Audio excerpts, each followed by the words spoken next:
So instead of legislation, in my opinion, it takes education.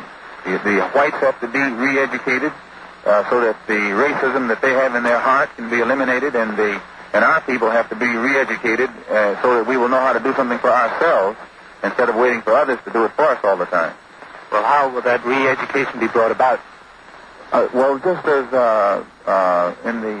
in World War II, this country could use its news media to propagandize and make the whole American public love the Germans and the Japanese, rather love the Russians and the Chinese and hate the Germans and the Japanese. And then after the war, they changed it and made the American public love the Germans and love the Japanese, hate the Russians and hate the Chinese, which shows that they can make the American public love whom they will and hate whom they will. And that same process can be used to re-educate the American public and show white people how to love black people and show black people how to do something to stand on our own feet, solve our own problems. Is a young juvenile criminal who is so impulsive, so remorseless, that he can kill, rape, maim without giving it a second thought. The prediction was terrifying, and lawmakers cracked down on juvenile offenders. This country went into a moral panic over super predators. But there was one problem. The calculations were wrong. They made it up. You better believe that I hate the people that took this girl and raped her brutally. You better believe it.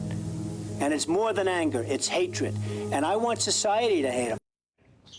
In New York City in the late 80s and early 90s, the case of the Central Park jogger was notorious.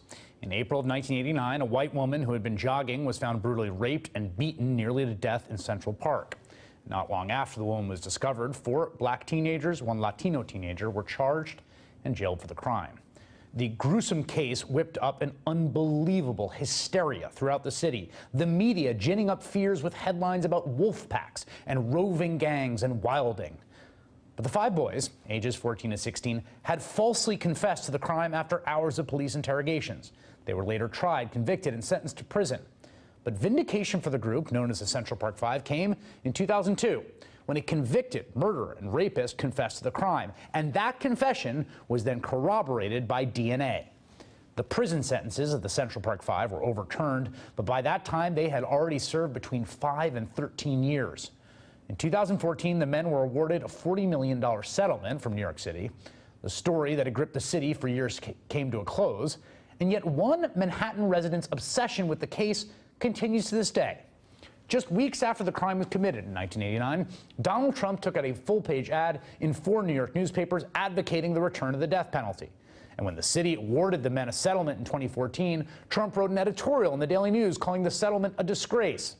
And now, even now, as the presidential nominee for the Republican Party, Trump hasn't allowed science or evidence to change his initial reaction to the case. Just this week, Trump said he still considers the men, again, exonerated by the criminal justice system and by DNA scientific evidence, guilty, issuing a statement saying, quote, they admitted they were guilty. The police doing the original investigation say they were guilty. The fact that case was settled with so much evidence against them is outrageous. The woman so badly injured will never be the same. Joining me now